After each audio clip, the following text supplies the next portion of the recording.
Assalomu alaykum barchaga. Bugungi darsimizda natural sonlar ustida arifmetik amallarga doir misollarni ishlashda davom etamiz. Bu darsimizda sonlarning yig'indisini yoki ayirmasini topishimiz kerak bo'ladi va ushbu misolni ko'rib chiqamiz. Bu safar ham guruhlash usulidan foydalanamiz, ya'ni sonlarni guruhlaymiz. Birinchi ishimiz 456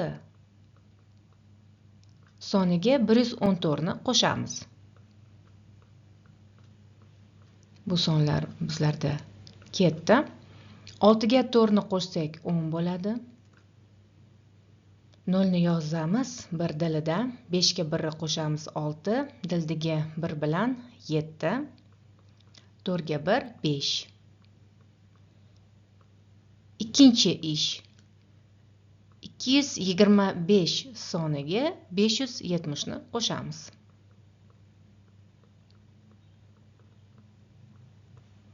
5 ga 0 ni qo'shsak 5 bo'ladi. 2 ga 7 ni qo'shsak 9, 2 ga 5 7.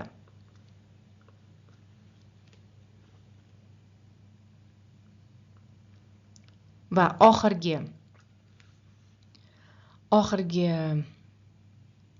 ish 795 dan 123 ni ayiramiz. 5 dan 3 ni ayirsak 2, 9 dan 2 ni ayirsak 7, 7 dan 1 ni ayirsak 6. Javobimiz 672 bo'ladi.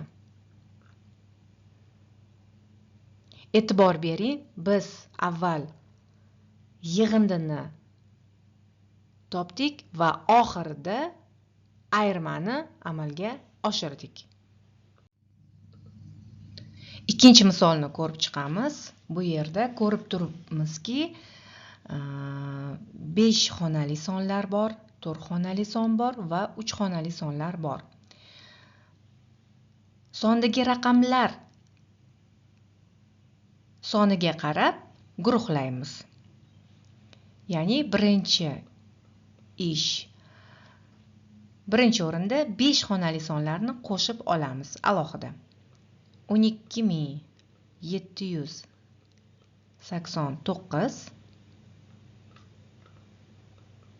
plus 25789.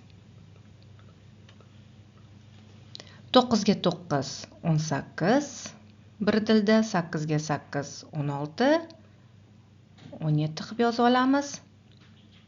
Tak, 5 8 bo'ladi va 3. Ikkinchi ish 450. Tak, bu sonlar bizlarda ketdi. 450 soniga 123 ni qo'shamiz. Ya'ni 3 xonali sonlarni alohida qo'shib olamiz. Bu sonlar ham bizlarda ketdi. 8 ga 3 ni qo'shsak 11, 5 ga 2 7, 8 qilib yozib olamiz. Dildagi 1 bilan va 4 ga 1 ni qo'shamiz 5 bo'ladi.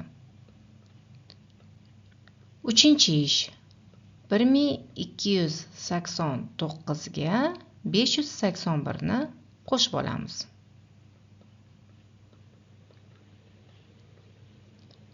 9 ga 1 10. Tak, 17 8 1. Oxirgi ishimiz 4-chi ish 38578 ga 1870 sonini qo'shamiz. 8 14 14 14 va javobimiz 40448 bo'ladi.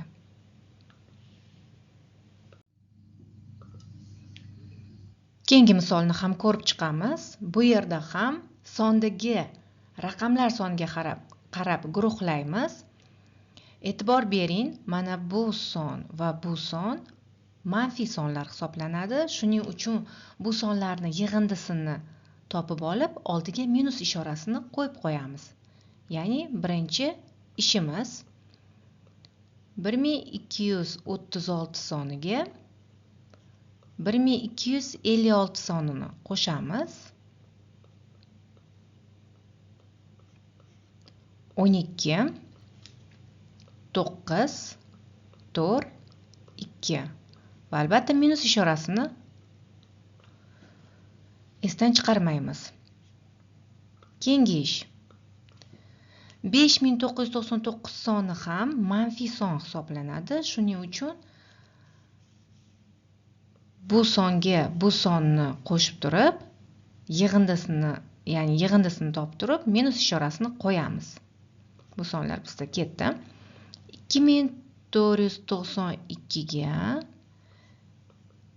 5999 sonini qo'shamiz.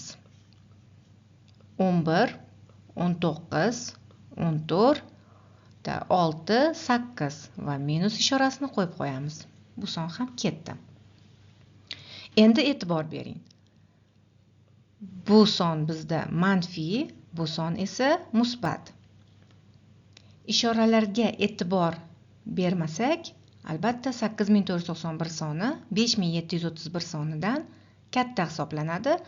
Shuning uchun katta sondan kichik sonni ayiramiz va katta sonning ishorasini qo'yib qo'yamiz oxirida. Uchinchi ish. 8491 dan 5731 sonini ayiramiz. 0, 6, 7, 2 va minus ishorasini qo'yib qo'yamiz. Bu son ham bizlarda ketdi. Endi oxirgi ishimiz 4-chi ish. 100.000 sonidan